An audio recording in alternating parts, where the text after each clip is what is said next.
Tiene pantalla, ¿eh? Vamos a compartir la pantalla.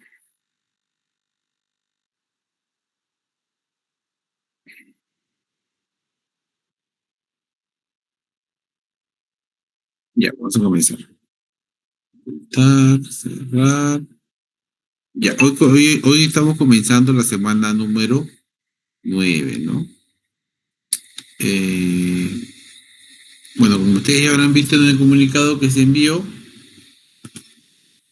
todas las clases van a ser, bueno, la semana de parciales va a ser, ha sido corrido para la próxima semana, ¿no? Para el lunes.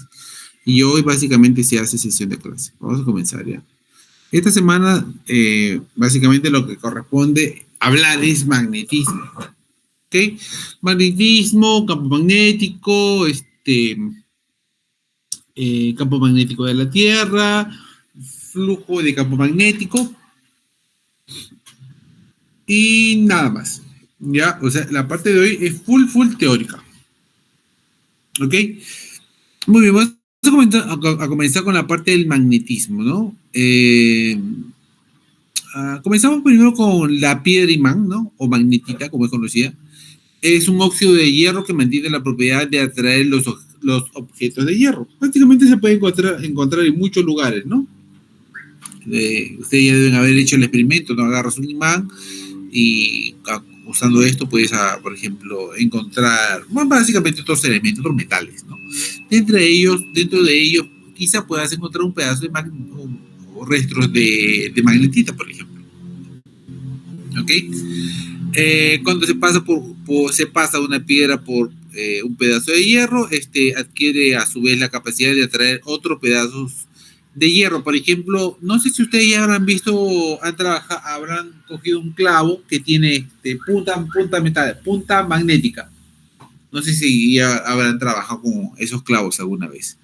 O de casualidad se han topado con esos.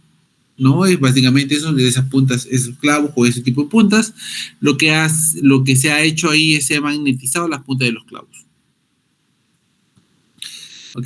¿Qué más tenemos? Los imanes tienen dos partes o extremos llamados polo norte y polo sur, tal como está acá, ¿no? Como ustedes ya saben, polo sur es letra S, polo norte letra N, ¿no? Y cuando son juntas dos polos distintos, esto básicamente se atraen cuando, bueno, tanto de norte a sur como de sur a norte, si se juntan dos polos iguales, se repelen, ¿ok? Tanto norte-norte como sur a sur. Básicamente porque acá el tipo de carga está polarizada, ¿no? ¿Qué más tenemos? La ruptura de un imán produce dos polos norte, produce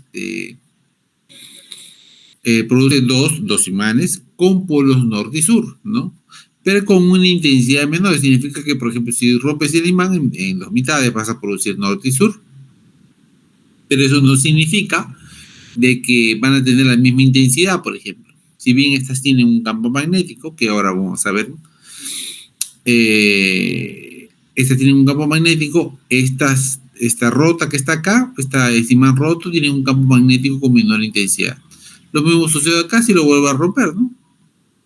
¿Ok? Obtenemos la misma propiedad. ¿Qué más tenemos? La línea de campo en el exterior de un imán, ¿cómo es esto, no? La línea de campo, eh, por convención, se asocia de que sale por el polo norte y entra por el polo sur. ¿Ok? Como vemos de esta forma, ¿no? Este es un imán. Esto básicamente ustedes lo pueden ver en la línea de campo. No sé si ya en laboratorio habrán hecho el experimento agua con sal. Luego habrán colocado dos capas, dos placas de metal y le habrán colocado una diferencia potencial. ¿Ya han hecho ese experimento ya o todavía no? ¿No han hecho ese experimento en laboratorio aún? Donde en ese experimento ves claramente cómo son las líneas de campo magnético. ¿Ok? ¿Qué más tenemos? Tenemos interacciones entre dos imanes, por ejemplo, si tengo un imán de sur a norte y de norte a sur, ¿estos se van a interaccionar? Bueno, de sur a sur básicamente se van a repeler, de norte a norte también. y se van a traer de sur a norte y de norte a sur. ¿Ok? ¿Qué más tenemos? Muy bien. Esta es la parte básica. ¿Alguna pregunta acá, chicos? ¿Todo claro? Por ahora sí. Ya va acá. Bueno, acá no hay mayor novedad. Vamos a ver acá. La primera relación entre lo que es el magnetismo y la carga eléctrica lo descubrió Oersted, ¿no? Que básicamente él no estudió física, él era, si no me equivoco, un navegante. ¿Ok? Donde básicamente cuando él acercaba lo que es a una brújula, a un hilo, por donde corría un hilo, por decir hilo, ¿no? Que era un alambre muy delgado, por donde pasaba corriente eléctrica, se veía que básicamente el, la brújula, ¿no? Más o menos reaccionaba, ¿no? Entonces, aquí se produjo la primera relación directa entre lo que era una corriente externa y sus efectos sobre una brújula, ¿no? Porque miren, cuando no pasaba corriente, qué es lo que colocaba básicamente norte y sur, ¿no? Y cuando pasaba una corriente para abajo, básicamente las agujas de la brújula giraban en sentido antihorario y cuando la corriente iba en sentido hacia arriba, giraban en sentido horario, ¿no? Entonces acá había una relación directa entre corriente y lo que era campo magnético, ¿no? El campo magnético producido básicamente por esta misma corriente, ¿no? Porque, como ustedes bien saben, la brújula sirve para de alguna manera direccionarnos, ¿no? ¿Ok? Nos ayuda a ubicarnos entre el polo norte, sur, este, oeste, ¿no? El campo magnético es un campo vectorial representado por la letra B, como todos ustedes ya saben. En cualquier posición, la dirección de B se define como la que tiene que apuntar el polo norte de la aguja de la brújula, o sea, así, ¿no? ¿Ok? Porque recuerda que aquí, como habíamos indicado aquí arriba, cuando tú tienes una corriente hacia arriba, tienes lo que estas líneas que están en sentido antihorario nos indicarían el campo magnético producido por esta corriente. Pero no es un solo campo magnético, son muchas líneas de campo magnético. Obviamente que cada línea de campo magnético, de adentro hacia afuera, va a ser menos intensa cuando nosotros nos alejemos del hilo que transporta la corriente, ¿no? Eh, ¿Qué más tenemos? A partir de este experimento notamos que existe una relación directa entre la corriente y el campo magnético, ¿no? Justamente a partir de esto. Muy bien. Ojo, una carga en movimiento crea campo magnético además de campo eléctrico. Ya. A ver, la luz, para irnos adelantando, la luz, tú solamente obtienes, la luz es producida cuando tú tienes campo eléctrico y campo magnético. Ya, solo para adelantarnos un poquito. Si tú tienes campo eléctrico y no tienes campo magnético, no hay luz. ¿Cómo produces un campo magnético? Básicamente cuando tú tienes una carga en movimiento. Si tú no tienes una carga en movimiento, tú no vas a poder producir campo magnético. ¿Ok? Por lo tanto, no podrás producir luz. ¿Ok? Muy bien. El campo magnético ejerce una fuerza sobre cualquier otra carga de movimiento presente en el campo. Si produce un movimiento en una carga presente en el campo, significa que existe una fuerza asociada al campo magnético, ¿no? La cual es conocida como fuerza magnética. Así, de la misma forma que la fuerza eléctrica, también existe la fuerza magnética.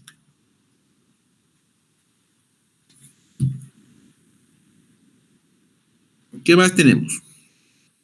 Muy bien. ¿Hasta acá todo ok, chicos?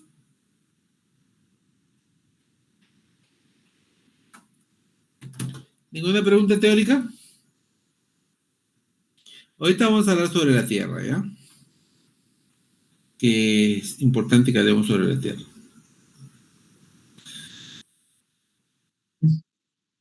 Dime.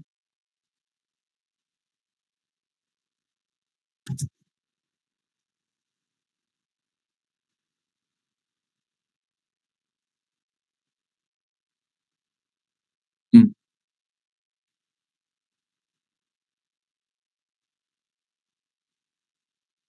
excelente pregunta. Dependen.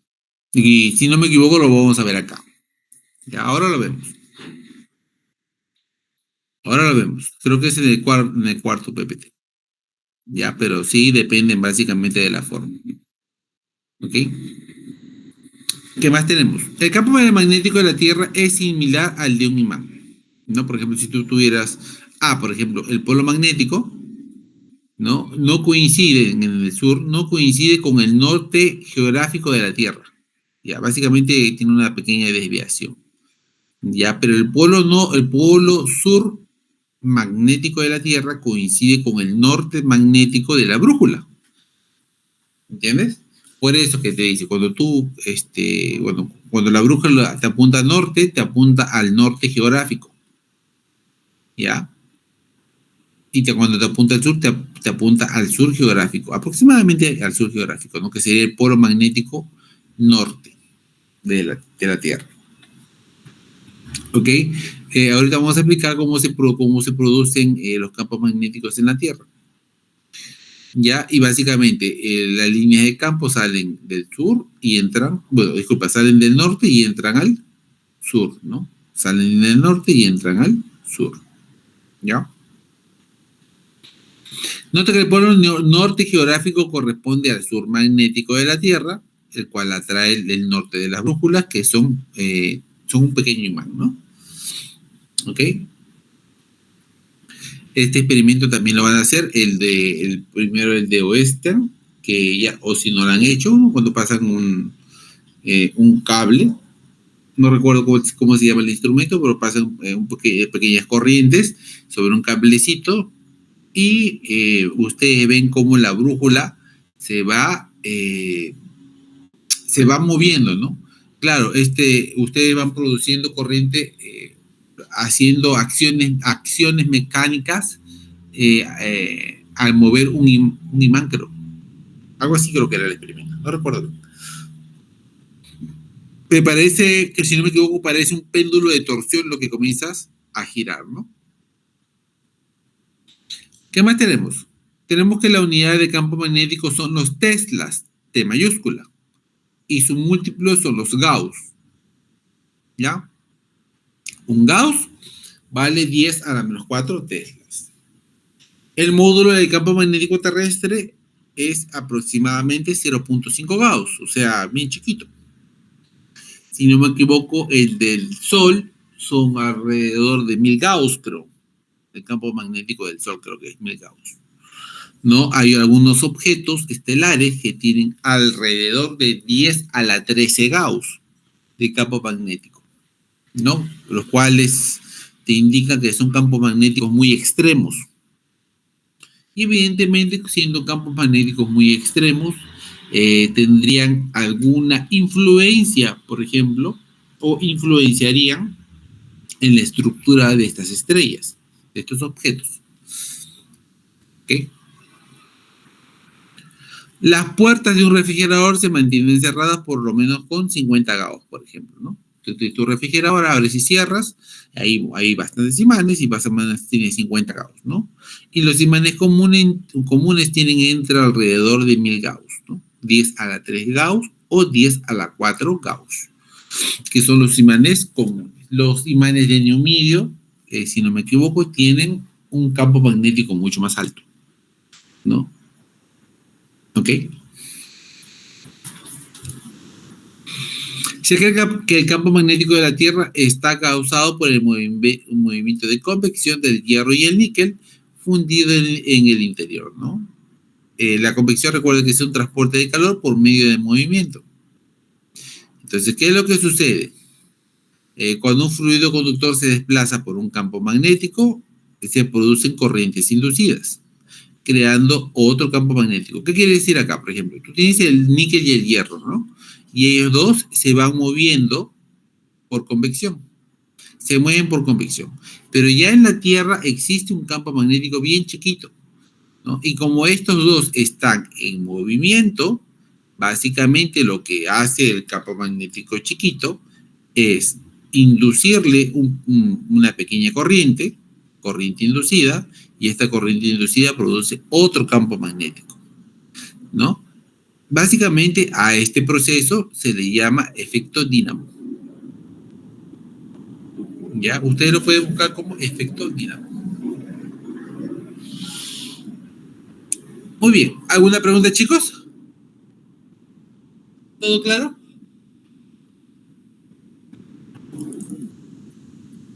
Bueno, tiene que quedar de claro la parte teórica, ¿no? Porque hoy solamente vamos a ver teoría. Un ejercicio de repente.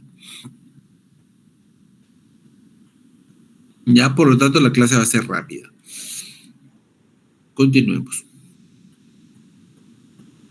¿Qué es lo que tenemos? El campo magnético creado por una espira o una bobina, ¿no? Tú, por ejemplo, si tienes esta espira, básicamente, como te dije, ¿no? Al principio, si tienes un hilo, la corriente, el campo magnético se crearía así, de esta forma, ¿no? Girando el centro de la bobina, ¿no? Así tienes campo magnético, que va en sentido horario, porque la corriente va de más a menos, y así todo sería en sentido horario. Visto de esa forma, si la corriente está por acá, el campo magnético estaría en este sentido, ¿no? ¿Ok? Y cuando tienes muchas espiras, se producen muchos campos magnéticos. Mira, acá entra la corriente y por acá sale, ¿no? ¿No? Tienes corrientes de campo magnético que giran de esta manera. Si te das cuenta, esta forma de girar del campo magnético es una forma generalizada de esta corriente, ¿no? Así sería, ¿no? Campo magnético viene así, sale por acá. Creo que acá la flecha está al revés, ¿no? Lo he colocado al revés la flecha. Pero todo bien. ¿Ok? Así giraría lo que es el campo magnético. Si a un solenoide le añadimos una barra de hierro, su campo magnético es mucho mayor y se le conoce como electroimán. Si no me equivoco, en laboratorio también se hace ese experimento, ¿no? Cuando tienes creo que les colocan un pedazo de hierro o les colocan un perno gigante dentro de un solenoide. ¿Ya han hecho ese experimento ya? ¿O todavía?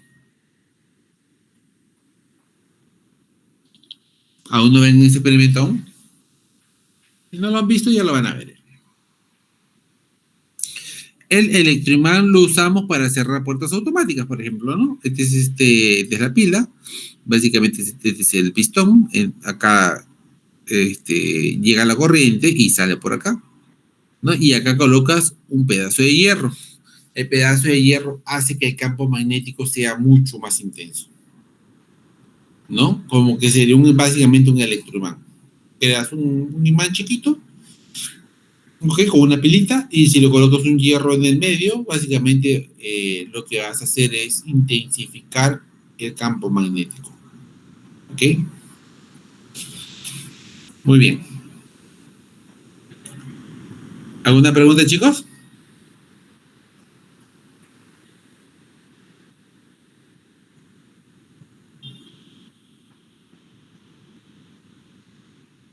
Ya. Mm,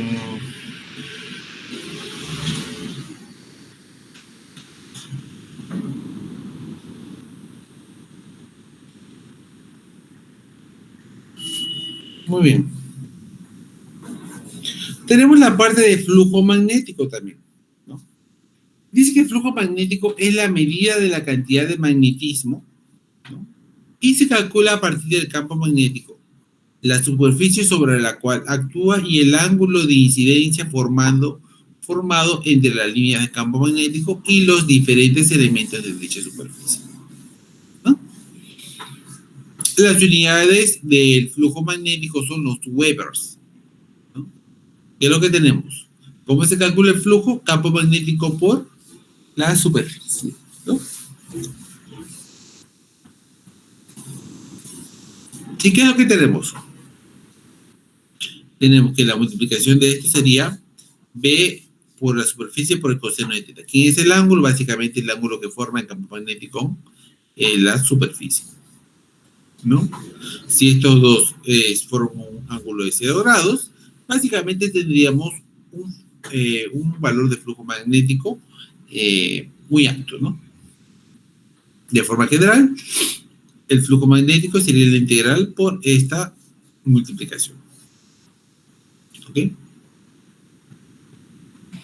El flujo de una superficie cerrada básicamente es igual a 0. ¿Ok? No tendría flujo, porque recuerda que la cantidad...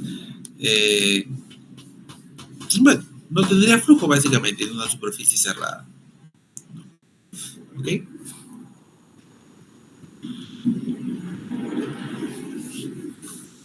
Muy bien. Es posible combinar, por ejemplo, de forma un poco más general. Acá lo estamos viendo por separado, ¿no?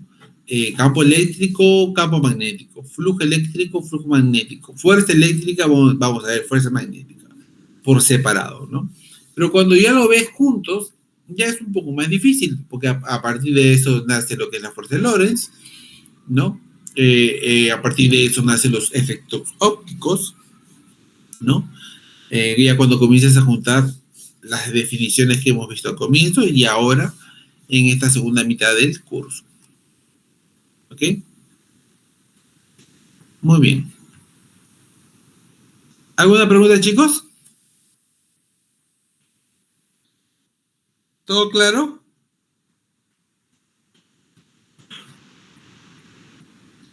Muy bien.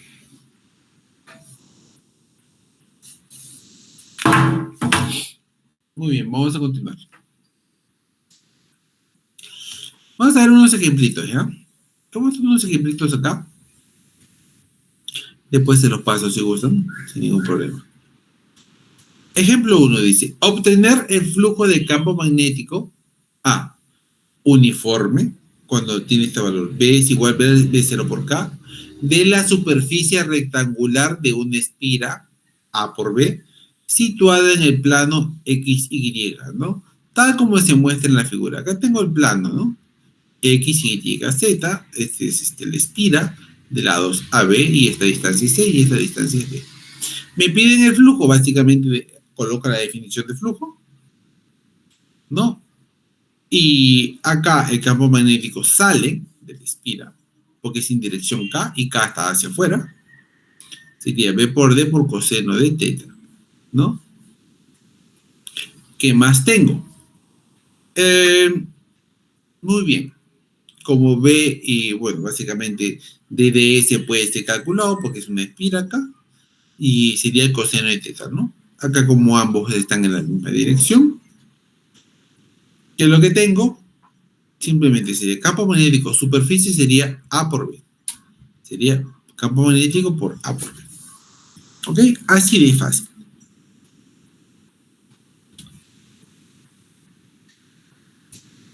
Muy bien. ¿Alguna pregunta, chicos?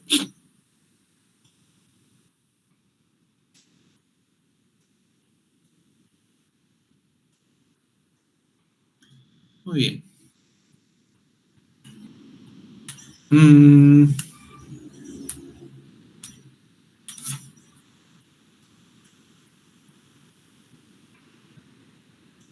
Continuamos.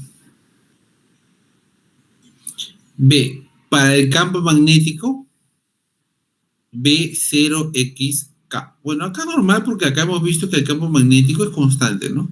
Pero ahora me dice que el campo magnético depende de la posición X, pero sigue estando en el vector K, ¿no? A través de la superficie rectangular de la espira situada en el plano XY como se muestra en la figura. ¿Qué es lo que tengo? Ahora lo que hago es pego o agarro un pedacito de la espira, ¿ok? Porque básicamente el campo magnético depende de X. Y digo que el diferencial de superficie sería B por D de X, ¿no? Sería esta espirita que está acá. Y con el reemplazo, ¿no? Integral de campo magnético, diferencial de superficie. Campo magnético sería B0X diferencial de superficie B de dx, y el ángulo que forman ellos dos es 0. Y realizo la integral.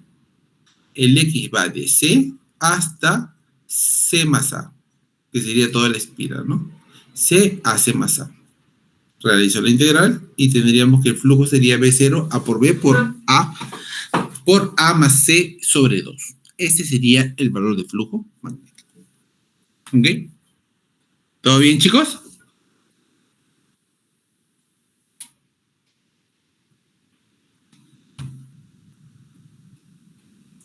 Muy bien.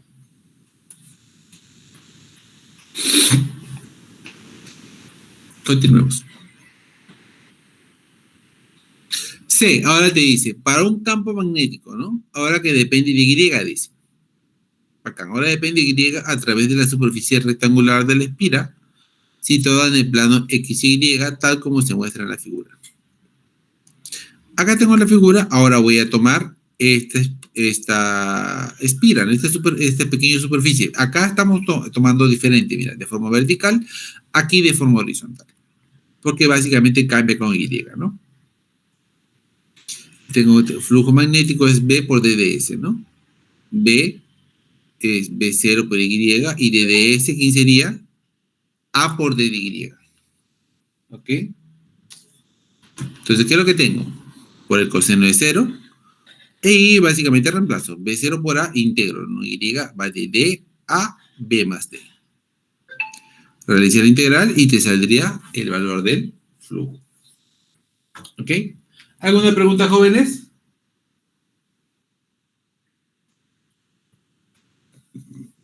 ¿Ninguna? Muy bien.